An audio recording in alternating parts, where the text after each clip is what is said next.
आज के दिन हम उन देवी को याद करेंगे जिनको शायद किसी भी तरह पिक्चर्स या मूर्ति के रूप में देखकर कोई बहुत प्यार की और बहुत सुंदर फीलिंग तो नहीं आती है, लेकिन फिर भी हम उन्हें देवी कहते हैं। माँ काली, कलंक दूर करने वाली देवी। माँ काली का अर्थ है कि हम सभी अपने अंदर बहुत सी बुराइयों का धुआं इकट्ठा करके बैठे हैं। हम चाहते हैं कि वह धुआं, वो पोल्यूशन, थॉट्स का पोल्यूशन निकल जाना चाहिए।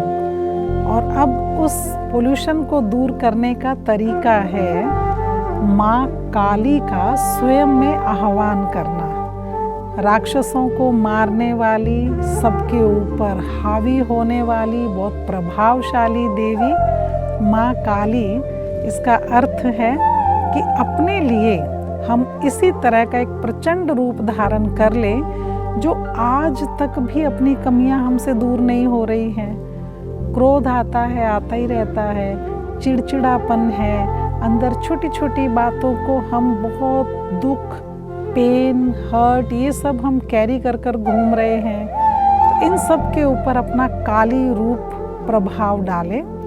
काली रूप बना ले मीन्स कि अपनी इन कमियों को, कमज़ोरियों को दूर करना ही है। ये खुद को खुद ही समझाना है। अब अपने आप को समझाने के लिए आपने देखा होगा कि वो जैसे जैसे वध करती जाती थी तो वैसे वैसे उनका खून भी, रक्त का भी सेवन कर लेती थी। वो जमीन पर उनका खून भी नहीं पड़ने देती थी। इसका अर्थ है कि हम सभी जिस बुराई को समाप्त करना चाहते हैं, दूसरे में भी उस बुराई को ना देखें। वो है उसका खून का भी सेवन कर लेना मीन्स उसका अंश भी फैलने नहीं दें। खुद में जो बुराई नहीं है तो आपने देखा होगा लोग अक्सर दूसरे में वही कमियों का बहुत वर्णन करते हैं। उनको तो ये आदत ठीक नहीं है, उनको तो धन का अभिमान बहुत है, उनको तो अपनी पोस्ट का अभिमान बहुत है, हम तो बहुत अच्छे हैं, हम तो किसी चीज़ का अभिमान नहीं करते हैं।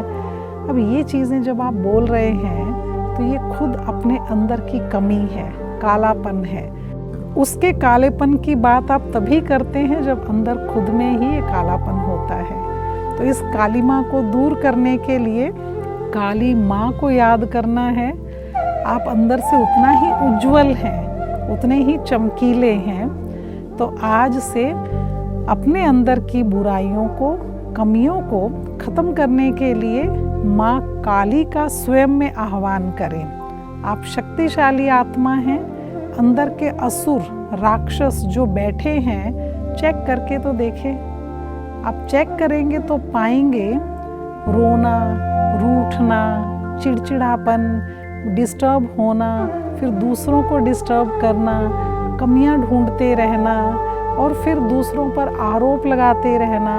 कमी अपने में है, गलती खुद में है, उसका आरोप दूसरों पर लगाना। ऐसी बहुत सारी कमियों के, गलतियों के शिकार हैं। और ये वो भूले हैं जो हम अपना अस्तित्व ही भूल जाते हैं इन गलतियों की वजह से। तो हम चेक करें, माँ काली मीन्स अपनी कमियों के ऊपर प्रचंड रूप धारण कर ले। वो कलंक तभी मिटेंगे जो मेरे ऊपर समय ने लगा रखे हैं। आप तो कमज़ोर हैं, आप तो परेशान हो जाते हैं, आप तो डिस्टर्ब हो जाते हैं। कितनों से सुनना पड़ता है ये सब कुछ। तो चेक करें खुद को और अपने ऊपर काली रूप धारण करें। कोई भी राक्षस मेरे आसपास नहीं होना चाहिए। ये राक्षस मीन्स कि वो कमियां जो एक से एक पैदा होती हैं।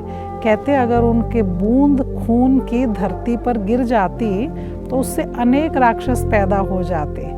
इसीलिए माँ काली उनका खून का भी सेवन कर जाती थी, वो भी पी जाती थी। तो आपने देखा होगा कि मोटे रूप से हम कहते हैं क्रोध आता है या मुझसे सहन नहीं होता।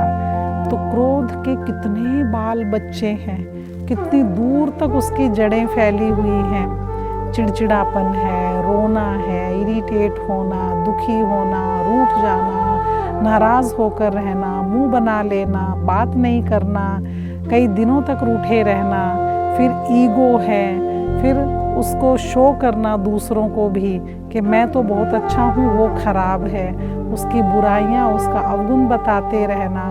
एक क्रोध के कितने बाल बच्चे हैं। रावण का परिवार बताते थे 1.25 लाख नाती पोते, यानी 1.25 लाख तो उसका एक का ही परिवार था, मीन्स घर की ही सेना थी। तो अब आप सोचिए कि एक एक अवगुण ख़त्म भी करना है, उनका अंश भी ख़त्म करना है। आज ही अपने आप को काली रूप बनाकर रखें, कोई भी आपका अवगुण आगे तक ट्रैवल करेगा आपकी वंशावली में, आपके बच्चों में।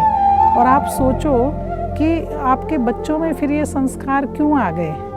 आप में अगर 10% कमी है तो आपके परिवार में, बच्चों में वो 80-90% दिखाई देगी। तो इसीलिए खुद को भी आप मन दुरुस्त, तन दुरुस्त रखें। जितना आपका मन शांत और अच्छा है, उतना ही आपका स्वास्थ्य भी अच्छा रहता है। ये आपने कई बार देखा है, जैसे ही मन थोड़ा डिस्टर्ब होता है, हलचल में आता है, digestive system, blood circulation, heart beat, आपका ब्रेन का सिस्टम, ये सब कुछ हिलने लगता है ना। सब जगह हलचल शुरू हो जाती है, डाइजेशन में भी, आपके बोलने में भी, ब्रेन में भी। कुछ याद नहीं आता है सही समय पर, तो सारे शरीर में हलचल होने लग जाती है। तो इसलिए मन का तन पर प्रभाव पड़ता है। तन की बीमारी है और मन मजबूत है तो वो कंट्रोल कर लेता है। तो इसीलिए अपने मन को शांत और तंदुरुस्त रखें। अपनी गलतियों को ख़त्म करने के लिए जागृत हो जाएं। आपका जागृत हो जाना ही माँ काली का रूप है। ओम शांति।